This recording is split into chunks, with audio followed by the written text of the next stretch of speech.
फार वेळ लागायचा. आणि नेहमी म्हणायचं की पप्पा हे ट्रेन स्टेशन लातूरला का होतं. परवा मी ट्रेनने आहे मुंबईतून डायरेक्ट. त्या दिवशी तो मला आनंद झाला. त्या दिवशी मला तो आनंद झाला की आपण डायरेक्ट लातूरला उतरलो.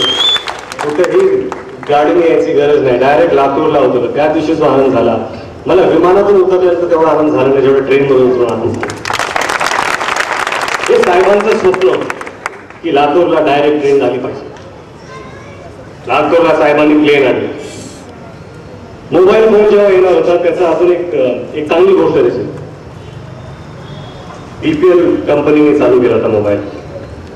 आणि त्यावेळेस कंपनीवाल्याने साहेबांना सांगितलं, साहेब म्हणाले की लातूर में मोबाइल फोन चालू करना है, लेकिन साहब किसी